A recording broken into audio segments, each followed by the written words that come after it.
Without any further ado, we will begin, I hope, the winter series of the year 2020 to 2021. Can you imagine?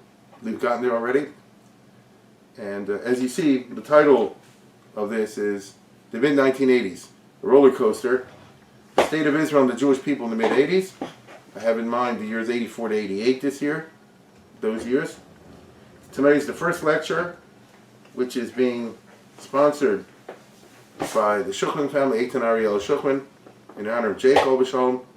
You don't need me to tell you if you know anything about my series. What an integral part Jake Shuchman was specifically of every talk I ever gave since we started this about 12 years ago, including the first months. He was a fixture at all the lectures. And indeed, coming up soon is the first yard site, Jake's first yard site, which was the Saturday night when we realized something was wrong, when he was not there before everybody else at Jewry, setting up, because he always was the first, and something seemed fishy, and unfortunately our worst fears were realized. And was fortunate having to announce his patera that night. On the other hand, today his grandson in Milwaukee had a bar mitzvah, and says, V'zarach Hashemesh Abal Hashemesh, sun rises, sun falls, sun rises. And I hope his memory will be perpetuated, not only obviously in his family and grandchildren, but also every time you look at this series, or any of them, you'll remember Jake because he was an integral part of everything. Tonight is the first of hopefully 15 or 16, whatever lectures it is, entitled The First Fitful Years of the Cold War, the World Situation in the mid-1980s. Because the state of Israel is obviously going to be not in a vacuum, as I always try to point out, but in an international context. History is all about context. I imagine many of you watching were alive in the mid-1980s. Do you remember that long ago? Question is, were you old people back then, mentally or physically, or were you young spring chickens? And depending how old you are now. But what I'm going to offer, and that's what I plan to do in the next couple of years, Mir Hashem, as we get closer to the present. These are years in which you and I have memory, but my job in these talks is to provide historical context. And memory and historical context are not identical, and I'll be making the case for that tonight, starting tonight. And so, let me plunge right into the body of my remarks.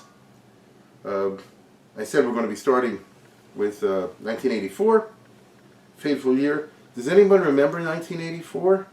I mean, over here, let's go to the first one. I'm talking about the year 1984. You remember the book by George Orwell? And what was, when I was young, and when some of you were young, when you said 1984, it was a scary year. Because that's when Big Brother's supposed to take over. And the Orwellian prophecies of a world totally controlled by a Stalinist totalitarian state would come into effect. In other words, Russia would conquer America, to put in simple terms. This was Orwell's dystopian prediction.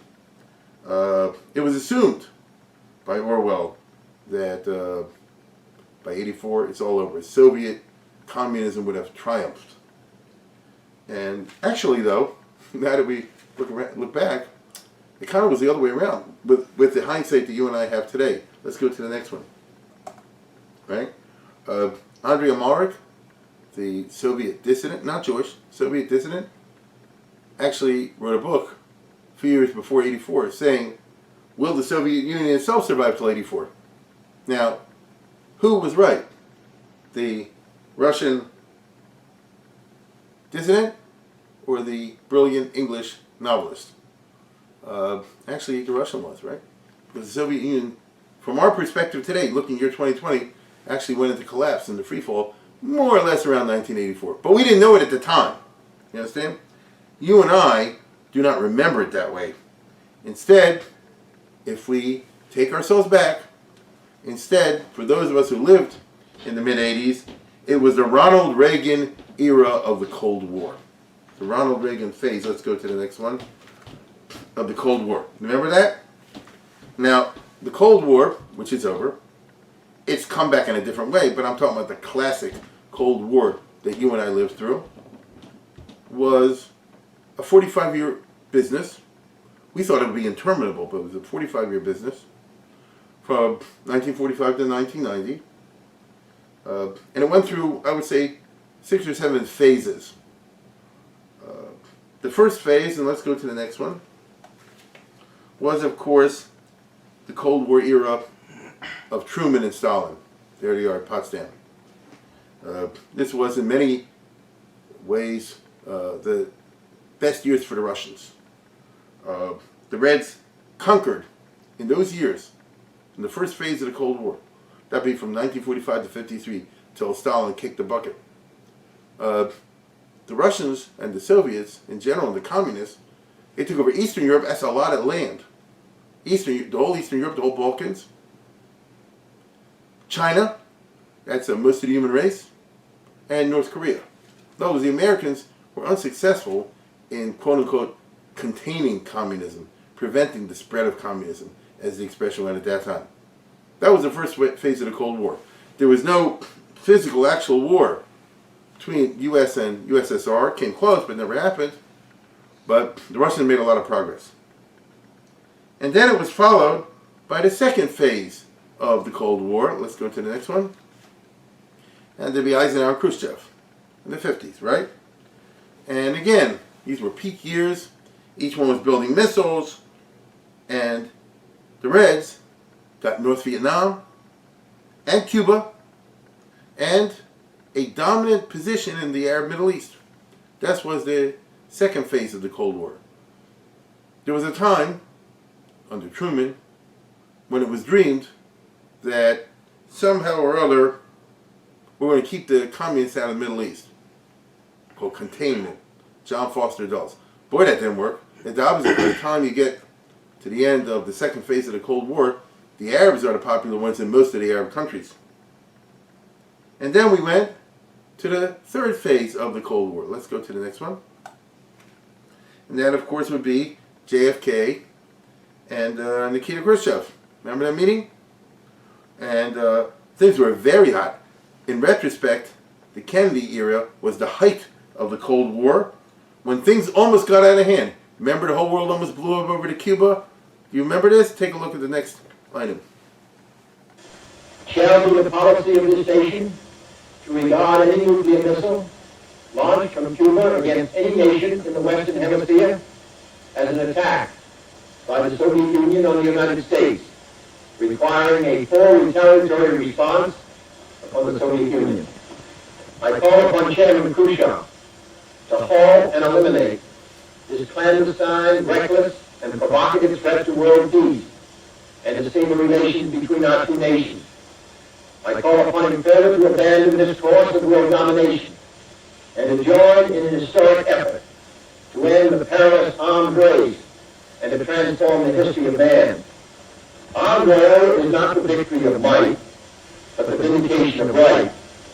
Not peace at the expense of freedom, but both peace and freedom here in this hemisphere. And we hope around the world, God willing, that goal will be achieved. In other words, we came this close, as you remember, to blowing each other up. Right? I think everybody knows that. So this is what we call, in retrospect, the scariest part of the Cold War. By the way, the Russians didn't climb down. Kennedy said they got them to leave the missiles out of Cuba. Today we know it's not true. But World War didn't happen. Now, also, during the Kennedy phase, the Reds kept expanding. That's when they started to take over South Vietnam, which you and I know they eventually did. The Viet Cong. And then we moved to what they call the third phase of the Cold War. Let's go to the next one. Part 2. The Kennedy-Johnson years, and this was Lyndon Johnson. Remember him meeting Kosygin over there on the left? And the Vietnam War. And, oh boy, who won that part of the Cold War? The USA was torn apart internally. This was the era of the Vietnam War, correct? And so the Russians, I don't know if they expanded exactly during that time, but the US got a bloody nose, as we all know, in the Johnson era. And then we moved to the fourth phase of the Cold War. Let's go to the next one.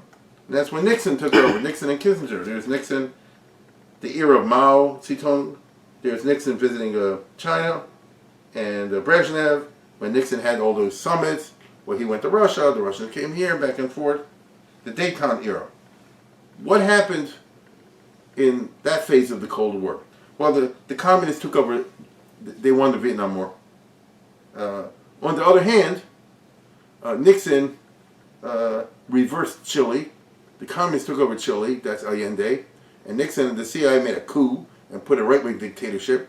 So from Cold War perspective, the Russians tried to grab Chile and we prevented that. And also, from Cold War perspective, the United States seduced Egypt away from Russia and back into the American column. That was the diplomacy of Kissinger. We got Sadat, as we all know, who used to be in bed with the Russians. He said, no, come and get in bed with America. So that's the significance of that period. And then we went to the second phase of the fourth phase of the Cold War, and that was the Ford and Brezhnev. Next one. When Nixon was out of a job, he resigned. Ford took over and tried to push what they call the SALT II treaty. There was a meeting with Brezhnev in Vladivostok, if anybody remembers that datum. And they tried to double down and solidify what Nixon referred to as détente. All right? Now, as a result of what I just described, especially the Johnson years, the Vietnam War, the USA entered into 6 decades of increasing national debt, which ends up, let's put it this way, we got 27 trillion to pay. It's not going to happen. And my point is that the Cold War wrecked the economies of both countries. It destroyed the Soviet economically, Russia economically, which is a bastard case today, and the U.S. had messed this up. Now, what's going on is that by the time you finish with Johnson and got into the fourth phase of the Cold War, there was no money for the missiles. But Johnson spent a fortune, as we all know, on the Vietnam War. He also had all the great social programs of the Great Society, which opened up the spigot endlessly because there's no stopping social programs. They get bigger and bigger and they're impossible to reverse. And as a result, there was less and less money available for missiles to keep up with the Russians. And so the USA abandoned building defensive missiles in 1969 and instead relied under Nixon on the deterrence of what they call MAD men, mutual assured destruction.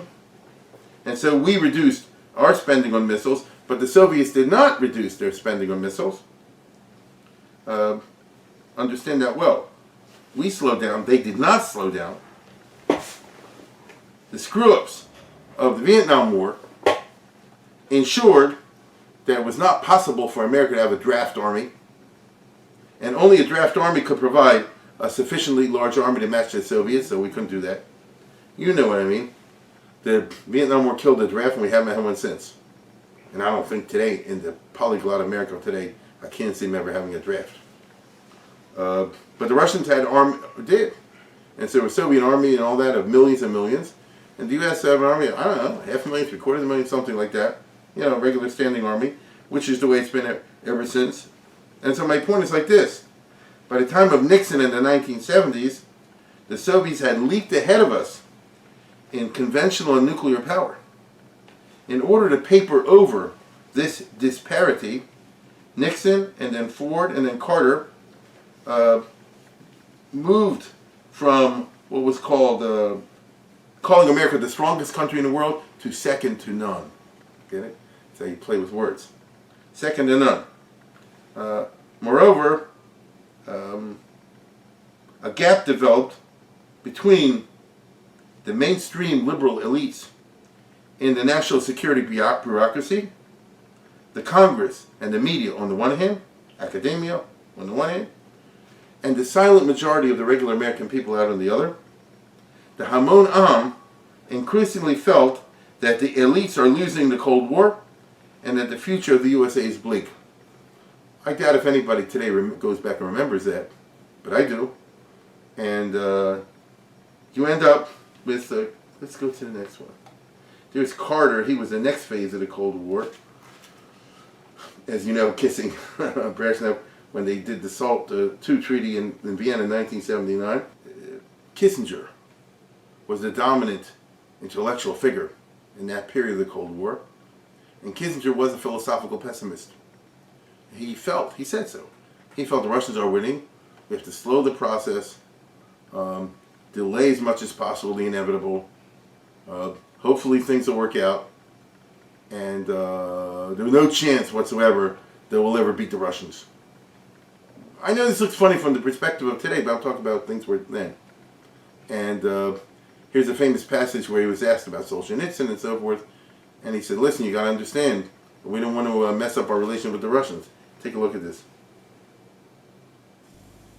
If I understand the message of Solzhenitsyn, it is not only that détente is a threat, but that the United States should pursue an aggressive policy to overthrow the Soviet system. I believe that Solzhenitsyn is a man whose suffering entitles him to be heard, and who has stood with great anguish for his views. But I do believe that if his views became the national policy of the United States, we would be in a period, we would be confronting a considerable threat of military conflict. And therefore, for those who are responsible for the foreign policy of the United States, his views can be listened to with respect, but they cannot guide our actions, much as we may admire his writings. In other words, international relations, he's right. International relations is a dangerous business. We don't want to get involved in a war with the Russians. We're not going to be able to win there. Maybe we mutual assured discretion, maybe not. So the United States has to play very gingerly. You understand? This reached its peak or depth, if you will, with the Carter administration, obviously, where Jimmy Carter himself came to complain, as we all know, that the United States, in general, is in a malaise. He didn't use the word, as you see in a second. But we're not doing well with the Cold War. We're not doing well domestically. And this is a basic problem America has. I repeat, America has. And woe is us. I think many will recall this speech, which put the country in a black mood, or at least put him in a dark mood. It is a crisis of confidence. It is a crisis that strikes at the very heart and soul and spirit of our national will.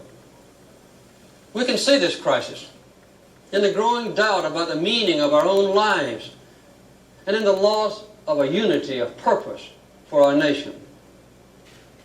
The erosion of our confidence in the future is threatening to destroy the social and the political fabric of America. I'm not President of the United States. So this was all happening, if you will recall from the past, at a time of stagflation. The country had a lot of problems, and he had a president and I would say, a set of elites out there who fundamentally had a pessimistic view of, philosophically pessimistic view of the future. And it didn't look like America was going to win the Cold War, but rather like I'm doing now. Hopefully we'll get through, something like that. The Russians are so strong, we're so weak, like that.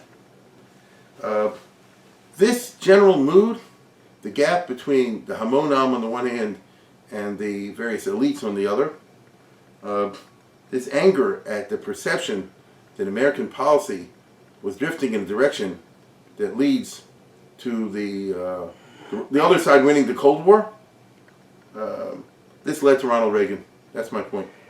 It explains something interesting, especially in light of current politics. It explains how Reagan was considered a nut and an extremist in 1976.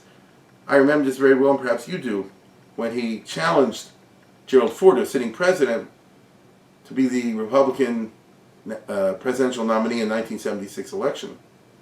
and the Republican establishment, the elites, the educated people, as we would say today, all opposed Reagan and said, oh, the guy's a nut.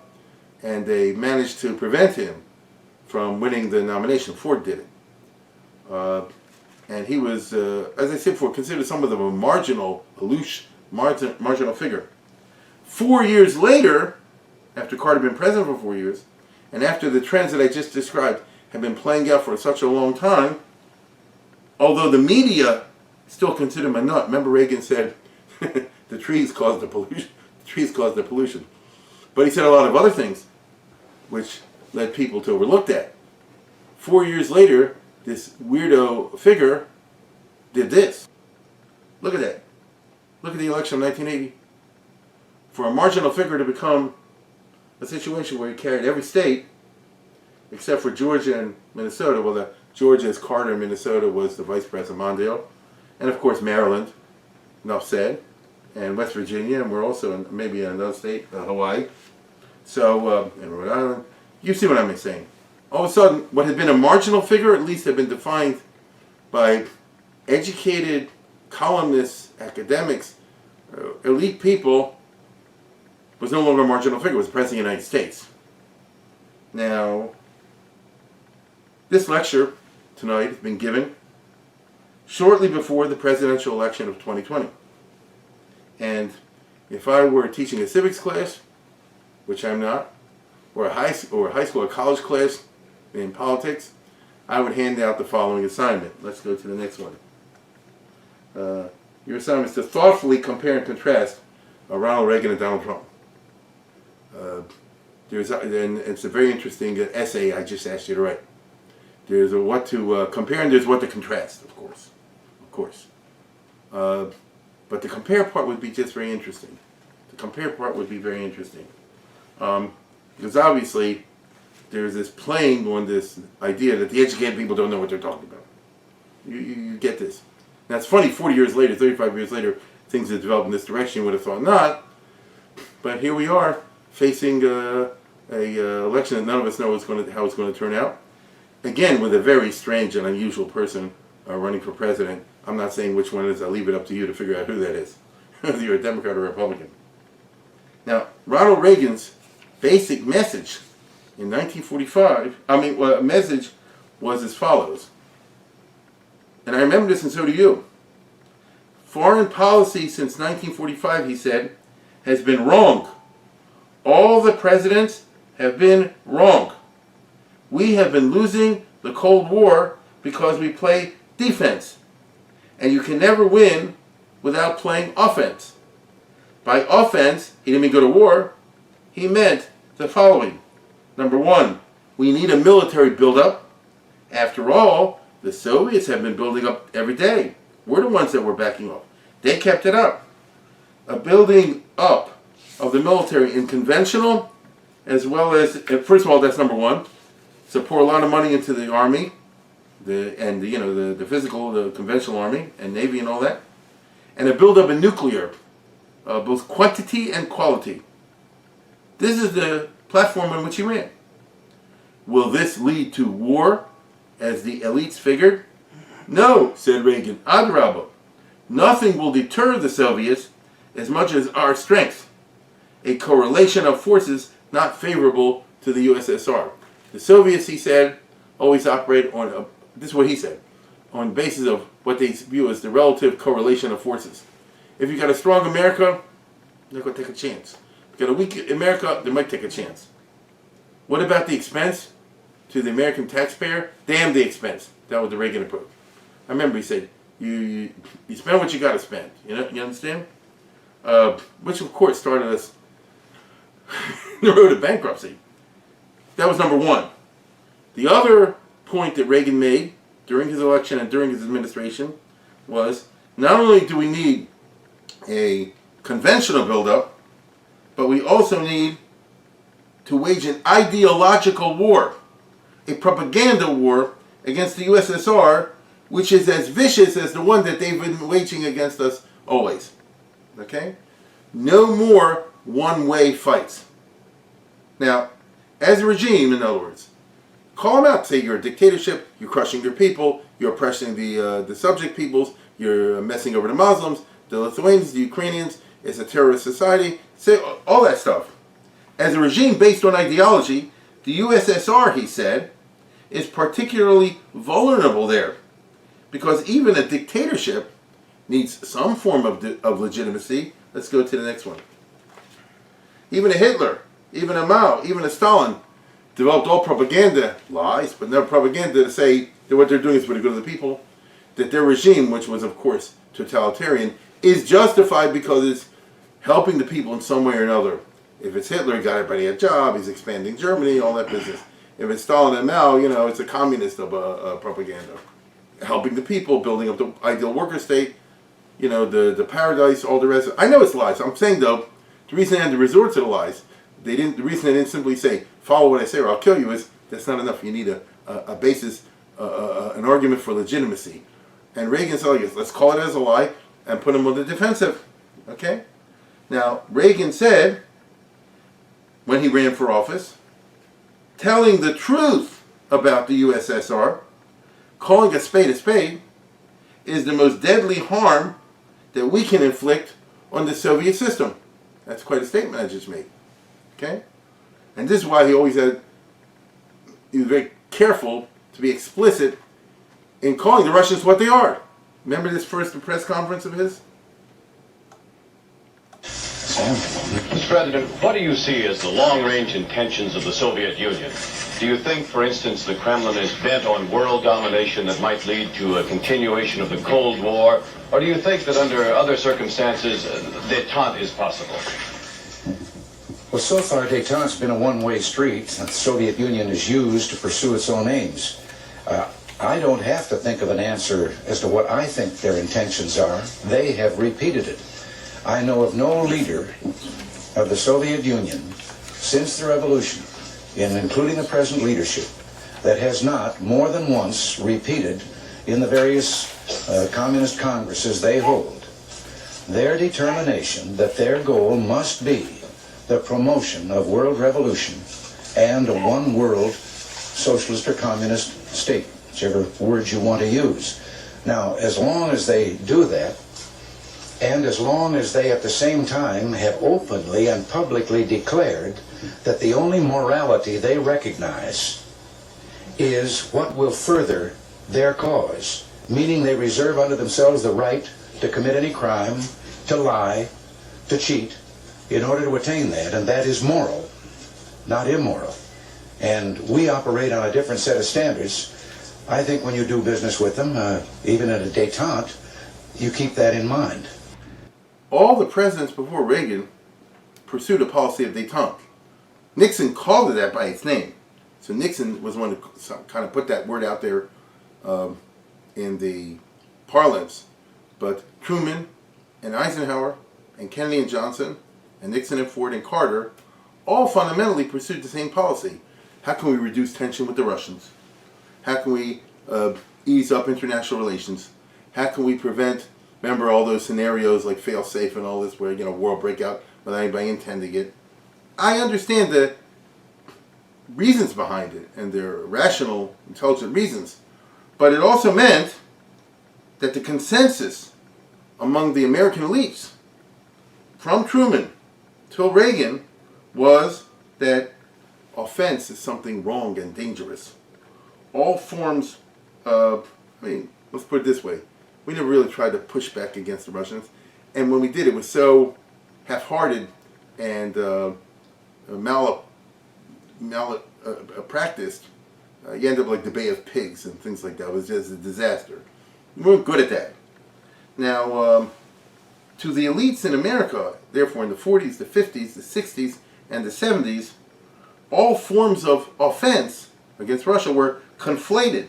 So that to argue that America should wage an ideological war against the Reds was considered to be the same thing as saying that America should engage in a military war against the Reds, which of course would be suicidal.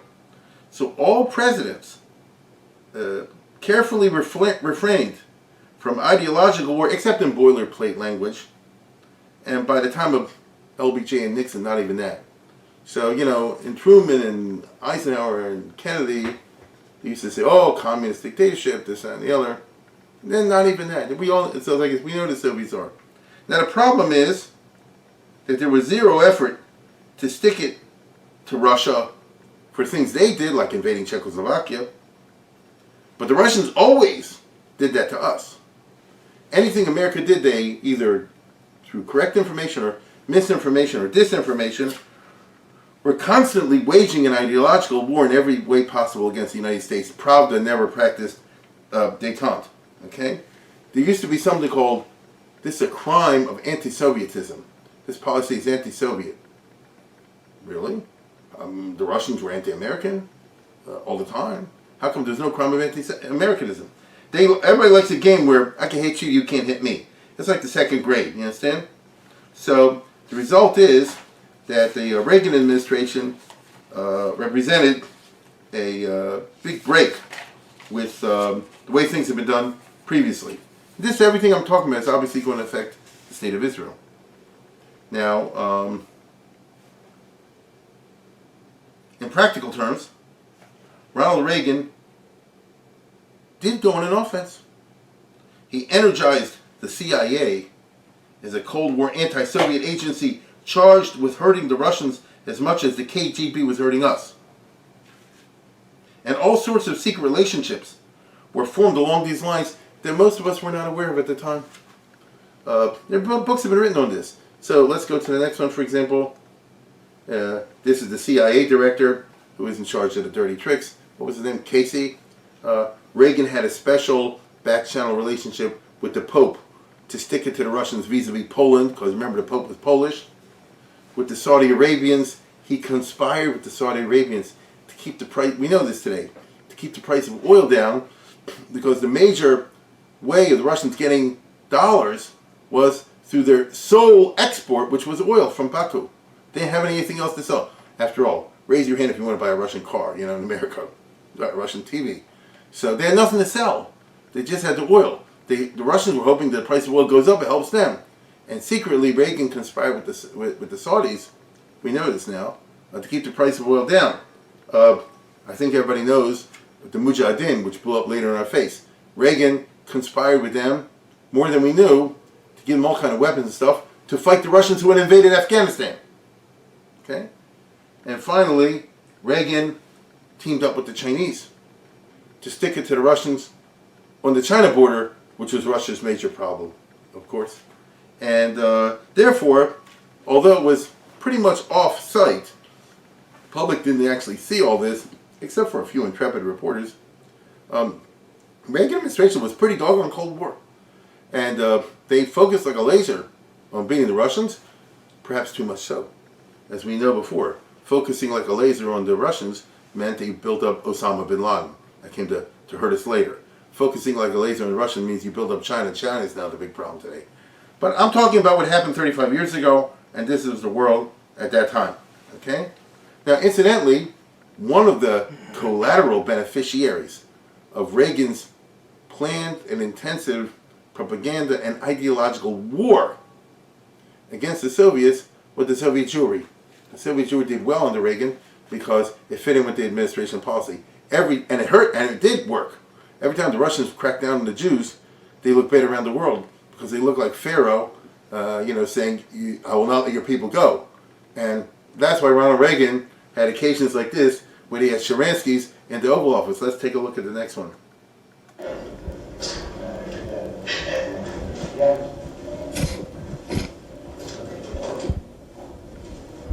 You see his hearing aid?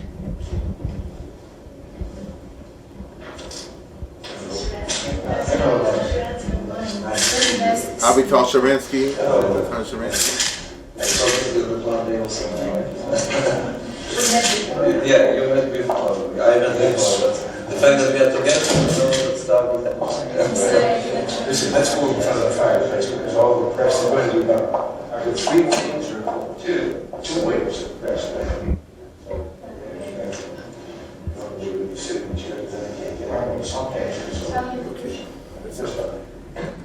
That's enough. You get my point. Now, so those who are in charge of the Soviet Jewry movement I would say the Reagan years is when the federations really got on board, because the United States foreign policy was in favor of this. All which made the 1980s hot years of the Cold War. The Democrats, during the first half of the 1980s, which was Reagan's first administration, criticized him as a warmonger endangering peace. They were hoping to turn him into one-term president. Do you remember all the movies that came out from Hollywood at that time, The Day After and others, showing what a World War III would look like? It was to show how dangerous the policies being pursued by the United States government at that time were. To say nothing, of course, of his domestic policies. I mean, Reagan was considered horrible by the media on the domestic front, because after all, he doubled the national deficit. You know what I'm saying? Because all that spending. He doubled the national deficit. And there was that recession that Reagan put in 1981, 1982, which Reagan justified as ending the inflation, which it did do. And so the Democrats were hoping they could knock him out. The mainstream media were anti-Reagan, who was portrayed, you will recall, as feeble-minded, into jelly beans. The Democrats were confident that without Jimmy Carter, who had alienated core Democratic constituencies, including many Jews, without Jimmy Carter at the head of the ticket, was instead Walter Mondale, who was the Talmud Muvak of Hubert Humphrey, as the head of the ticket. Hubert Humphrey was the hero of all those constituencies. The Democratic Party, which was the party of the people, the party of the little guy, would crush Reagan, who was the wealthy candidate of the fat cats and the Wall Street vulture capitalists. Okay?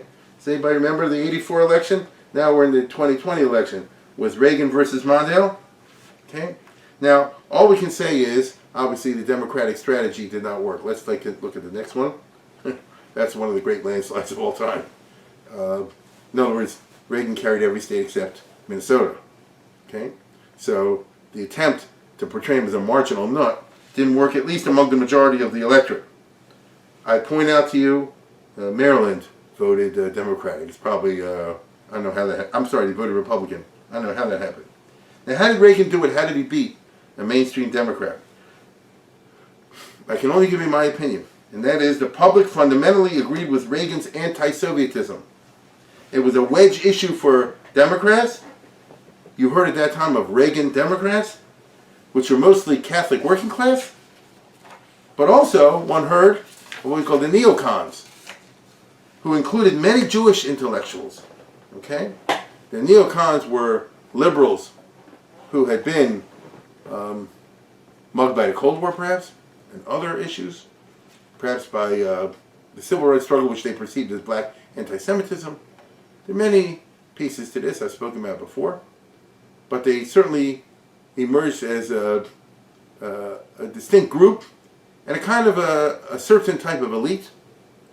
And they were very anti-Russian, anti-Soviet. They saw the Soviet Union as the great threat to the existence of the state of Israel. There's truth to that. They saw the Soviet Union as the great enemy of the Jewish people and the great promoter of anti-Semitism around the world. There's truth to that. They never hated Russia like this. And Ronald Reagan hired them by the dozen. Okay? By the dozen. When Reagan became president, these are the Scoop Jackson people. They were Democrats who now converted to Reaganism. So, I don't know if the numbers are large, but the quality was large. And take a look at for the next, this will illustrate what I mean. But I don't think most people understood exactly how wide the influence of the Jewish neocons was in the Ronald Reagan administration, who didn't come across like somebody who hung around Jews a lot. But here's a secret meeting at the Reykjavik summit when he was negotiating with, what's his name, Gorbachev? And there's Reagan's inner team. They're talking about the missile reduction and the strategic defense initiative and all this kind of arcane business. So just look at this. There's Reagan sitting on the chair. Next to him is his chief of staff, whose name was Reagan, and some of these other guys who are his basic chief of staff. And there's the Secretary of State, George Shultz, standing up there. And then there are these three guys over here, right? Candace Edelman and Richard Pearl and Max Kempelman. These are three Jewish guys that I don't know if the average person even heard of, who were the top advisors at the ear of the president when it comes to negotiating on the missile with the Russians. Edelman was in charge of the arms control Commission, whatever they call that, arms limitation. It's a government body. Kampelman was the former number 2 assistant to Hubert Humphrey, who converted to Reagan. You see, because he was the Reagan's voice on the Human Rights Commission. And Richard Pearl, I think many of you heard of, he was the chief of staff of Scoop Jackson. He became the head of the Defense Department people in charge of the Cold War and in charge of the missiles. All I'm trying to say is, you had a lot of these neocons at secondary but very important positions in the Reagan administration, in the State Department, in the Defense Department, in the CIA, in the what do you call it, the Army, the Chiefs of Staff organization, all these kind of places. And they're Jewish Jews. By that I mean they're pro-Israel. As a result of this, the Soviets, during Reagan's administration, unused to having to swallow the poison that they usually inflicted on others, were on the ideological ropes in the 1980s. This we see clearly from today, from the perspective of today. What took the Russians down, as you and I know, was not defeat in a war. I think they're actually more powerful than us in many ways. What took them down was this chipping away like that. You know, you're what do you call it? Dictators. You're unfair. You're tyrants. You have a screwed up system. Your own economy doesn't work. With the death of a thousand. So we did it to them, which Nixon would never have done. Johnson would never have done. Kennedy would never have done. It's interesting. Mondale would never have done. It's very interesting to me. Despite their pro forma denials, the Soviets themselves found themselves in the 1980s, we know from today, infected with self-doubt. Was communism itself hopeless as an economic system? How come the rest of the world lives so much better? I mean, it's 1984. It's like 40 years since World War II. How come everybody else in the world lives normal and they're still lining up to get an old apple? And Reagan always used to stick it to them with his jokes. Remember these?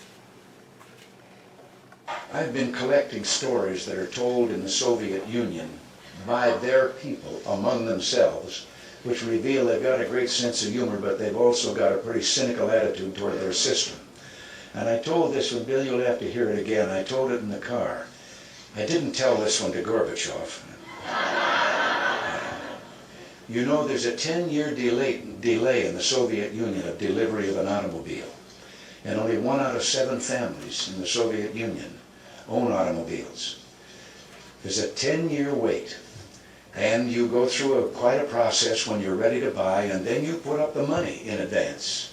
And this happened to a fellow, and this is their story that they tell, this joke. That this man, he laid down his money, and then the fellow that was in charge said to him, okay, come back in 10 years and get your car. And he said, morning or afternoon?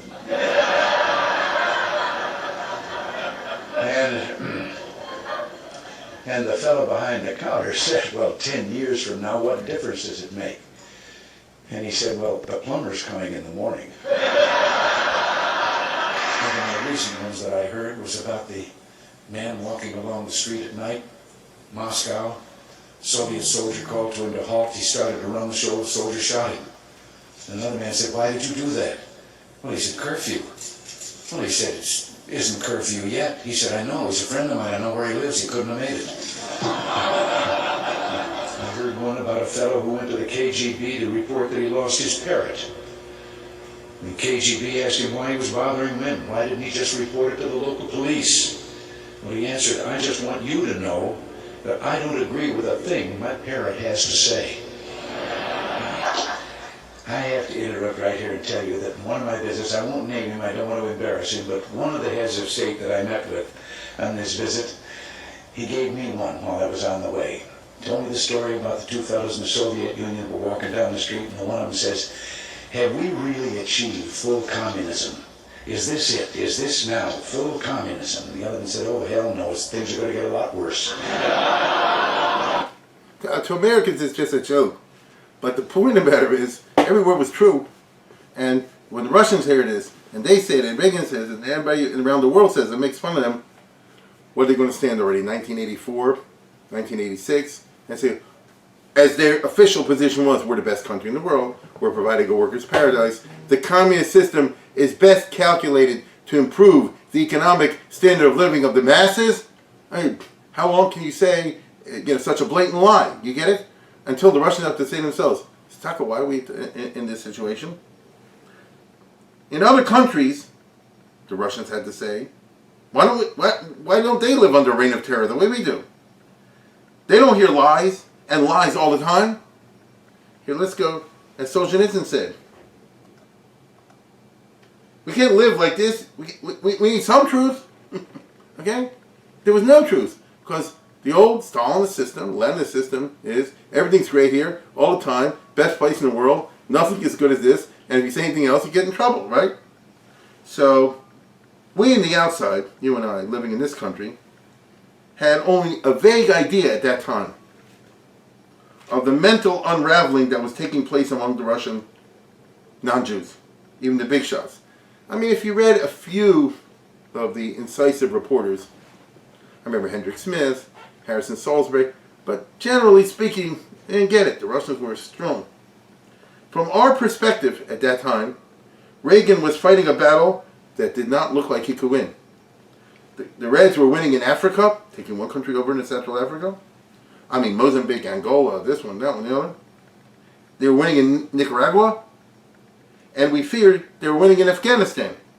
Remember, Reagan screwed up in the second administration what they called Iran-Contra deal, and he was constantly switching the national security advisors, so it looked like he didn't know what he's doing. But then, at the beginning of Reagan's second term, no, it was in March of '85, Ronald Reagan lucked out. In March of '85, he got Gorbachev, who I think we can say today was the Rabbanei Shalom's gift to Ronald Reagan. Gorbachev, Mikhail Gorbachev, was the personification of the inner doubts triggered, in my opinion, by the 4 years of Reagan-inspired ideological criticism of the Soviet Union as an illegitimate regime in the broad philosophical sense, not serving the interests of the people, the opposite. The previous Russian leadership, what they used to call the Soviet gerontocracy, was incapable of such philosophical doubts or even ideas. I'd like to point out over here, take a look at next, who was before him. He was out to lunch, Konstantin Chernenko.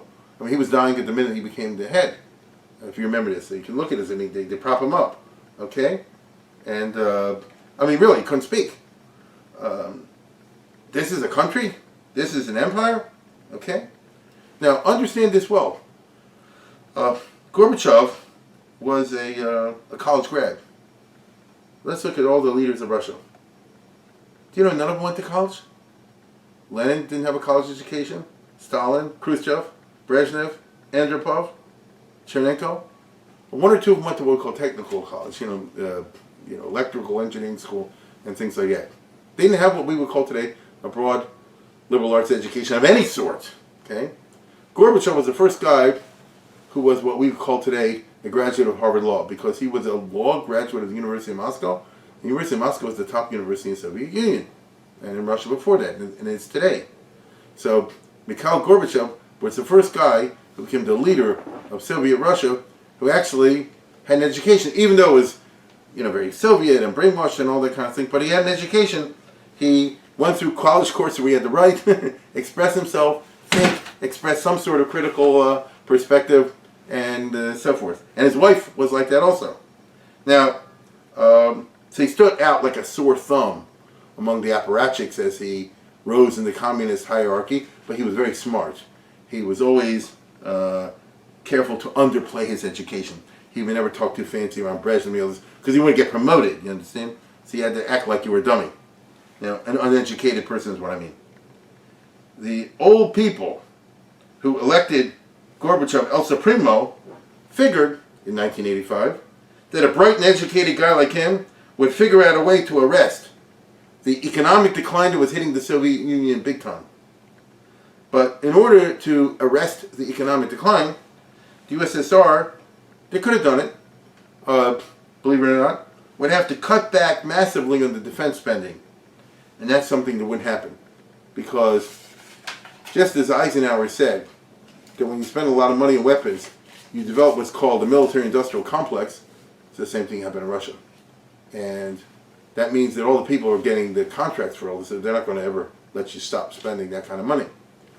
And that's the only way you could get a situation in the Soviet Union, many people don't know this, where they could have shifted to consumer goods and maybe helped out better. I don't know where it would have gone because the communist system was a little bit screwy, but it's not as screwy as people make it out. And had there been a massive shift in spending, who knows? But that wasn't going to happen. And so the economy is going down, down, down. People are making less and less money. They're living less and less well. Wait a minute, this is the 1980s. It's not supposed to be like that. The rest of the world is actually doing pretty well. And it doesn't look like it's going to get better. If economic reform was not possible for Gorbachev, then he started to think perhaps other reforms might work, like Khrushchev's easing up a little bit after Stalin. One of the famous episodes in Soviet history, let's go to the next one, was when Stalin died, and as long as Stalin was alive, he couldn't breathe, couldn't burp. And Khrushchev, when he became the leader after Stalin, he did what he called the thaw. Here's Ilya Ehrenberg, the famous Soviet Jewish writer who published the famous play, the snow is starting to thaw. That was a mushal that, compared to the way it was under Stalin, things are going to be liberal. Now, they weren't liberal at all under Khrushchev, right? It still was a Soviet dictatorship. But it was so bad under Stalin that easing up 5%, 6% was considered unbelievable. And in the case of Khrushchev, he was able to maintain the Soviet dictatorship, at the same time letting people's lives breathe a little bit better, and people's fears a little bit lighter. And so that's what Gorbachev figured. Maybe he'll do that. He used to call it glasnost and perestroika, if you remember. But the fundamental issue, as we know today from looking back, is can a repressive system be partially opened? Can a repressive system be partially opened?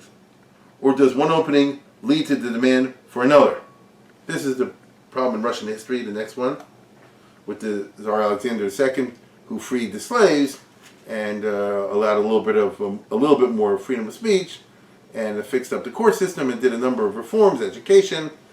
But instead of the people saying like this, oh, thank you for giving us a better life here and a better life there and freeing the slaves, instead people say this, we want more.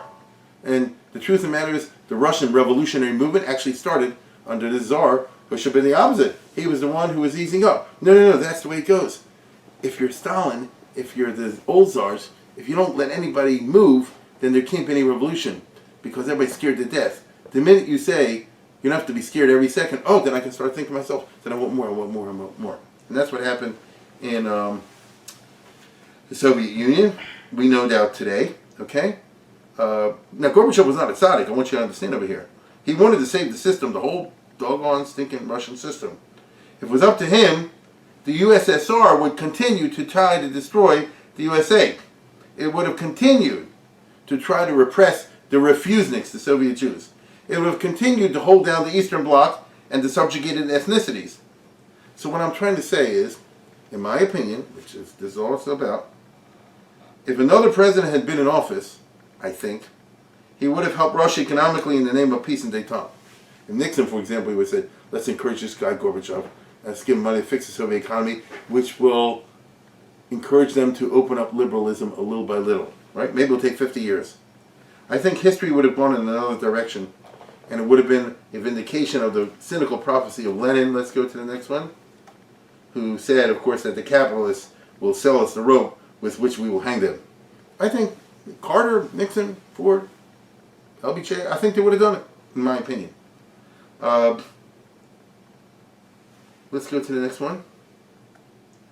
Which is why it was a good thing that these guys were not in office in the 1980s. Okay? Kissinger would definitely, he would have said it's a triumph of American diplomacy. Now we're helping the Soviet economy in the civilian sector. This will encourage them to spend less in the defense sector. Really just would encourage the Soviet dictatorship to become more vigorous. All I can say is that, therefore, from our perspective, now, it was a good thing with Reagan, because he turned the screws on them, you understand, and brought down the system. Now, a few words about the Jewish role in the Reagan Cold War. The point of the Reagan hardline, the point, meaning the point of the spear. The ideological warriors, culturally speaking, in the Reagan hardline, military as well as ideologically, were the Jewish neocons. I would remind you, if we go to the next one, that in Commentary magazine in the 1980s, they said Reagan was not far enough to the right against the Russians. There's a whole famous article, Reagan the communist. He said, oh, Reagan is too weak, he's letting them win the Cold War. Let's put it this way. He wasn't firm enough for them, you see? And all during the Reagan administration, all 8 years, these Jewish neocons always encouraged them in print and in the private, keep up the pressure. The Russians are out to conquer the world. They're looking for a little weakness. Gorbachev is a phony. It's not true he's trying to liberalize. We see the Soviets are still winning the Cold War. We need to spend more money on the weapons. We need to expand the military even more, and so on and so forth. Of all the neocons, I would single out, in the short time we have left tonight, Edward Teller, the famous scientist, who was, of course, conflated with Dr. Strangelove. Okay, remember the movie? He's supposed to be Dr. Strangelove. Edward Teller, of course, the famous nuclear physicist. There's him with Robert Oppenheimer. Hungarian, came to America, running away from Hitler. And I want you to understand, and he's a genius. He was a nut, but a genius. He was a genius. As all these big physicists were. Oppenheimer telling us, let's work on I'm talking about in World War II, when they're worried about Hitler. Oppenheimer telling us, let's working on getting a bomb. Teller said, the hell with that. I want an H-bomb. In World War II, he said, I want super. Super means H-bomb. I want to drop it in Berlin, and there's nothing left to hold Germany. Something like that. And they said, no, that's too much. The minute the A-bomb was developed, in 1945, Teller said, now let's go to the H-bomb. And Oppenheimer and the other scientists, many were Jewish and liberal, they said, no, the A-bomb itself is terrible. It opened the Pandora's box. Why do you want H-bomb? He said, because Stalin's going to work right now on the H-bomb. And if we don't have it, he'll have it ahead of us, and then he'll win the Cold War. They say, you're crazy. What's your proof? What's your proof? Get it? What are going to do without proof? And this is the big machlokes in the second half of the 1940s between Oppenheimer and Teller. Oppenheimer said that it's bad enough that we made an A-bomb and unleashed that on the world. The H-bomb we should not do. It's a new level of destructiveness because the H-bomb is, 100 times the size of the A-bomb. And Teller kept saying, you're crazy, I know the Russians, they're going to work on it. Now, Teller was 100% right. It's a liberal, what am I saying? I'm breaking a shibboleth, the iconoclast. That Oppenheimer was wrong, Teller was right. What do I mean Oppenheimer was right, wrong, Teller was right? Stalin, in the middle of World War II, and he had all the spies on Los Alamos and watching what the Americans were doing, he said, I want an H-bomb. Stalin said, I want an H-bomb, not A-bomb. And after the war, the Soviets said like this, we can steal an A-bomb information, but an H-bomb, he was very unhappy. And when the Soviets detonated an A-bomb in 1949, which showed that they were really members of the nuclear community, and the whole world was horrified, Stalin did not make a big deal out of it. He didn't announce it. Actually, Truman announced it because the, the American scientists felt the seismic pressure. Stalin said, like, this is only step one, I want H-bomb. So what I'm trying to say is like this, Teller was right. And eventually Truman followed Teller. It's considered a big sin by the liberal historians, but they're all wrong because the Russians and the Americans both came up with the H-bomb in 52, 53. Meaning, the Russians work on it every second of the day. That was Andrei Sakharov. And so here's, and when Teller did this, he was ostracized. He actually said that Oppenheimer's sort of a national security threat, and the others were all shocked at him. And so he became a marginal figure, socially speaking. And he had to live the rest of his career. He's a very abrasive type guy. He didn't care. At least he said he did. He had to live the rest of his career not part of the regular international scientific community. He had to make his own chiluk. Now, Edward Teller was a Yiddish Yid. Not in the first half of his life, but as a result of the Holocaust, he said the state of Israel is the savior of the Jews after the Holocaust. We need the state of Israel. And he met with Ben Gurion in 1952. And let me ask you a question. What did Edward Teller talk about with Ben Gurion in 1952? They didn't talk about, a glass of tea. right? They didn't ask questions about how do you spell ani ato. Edward Teller, he's already talking to Israel about what it takes to make a nuclear weapons for Israel. This is when Ben Gurion started to think about this in serious terms. Many people don't know this. And go to the next one. Look at what it says. Edward Teller told Ben Gurion, you don't need A-bomb, you need H-bomb. And Ad Hayom said, I don't know enough about this. I looked it up before I gave this talk. I don't know. The international community, everybody knows Israel has A-bombs. Do they have an H-bomb, hydrogen bomb? You drop it on Egypt, it wipes out the whole Egypt or something? I don't know, If Israel has a hydrogen bomb, oh my God. You understand? That's a different level of destructiveness. Now that's who Edward Teller is. Edward Teller was a friend of Ronald Reagan. Okay? Matter of fact, Ronald Reagan was a chassid of Teller's. Both, they met each other in California in the 50s, and both were strong anti-communists. Teller was abrasive and brilliant, and I'm going to tell you something. In 1957, Edward Teller, he was a nut, but he was a genius. He said, watch out for the global warming. He said, with the carbons and everything like this, I'm telling you, this is what he said. I'm telling you, 30 years, 40 years, we're going to have a big problem with the global warming. Nobody knew what he was talking about at the time. Okay? Now, what I'm going with is this.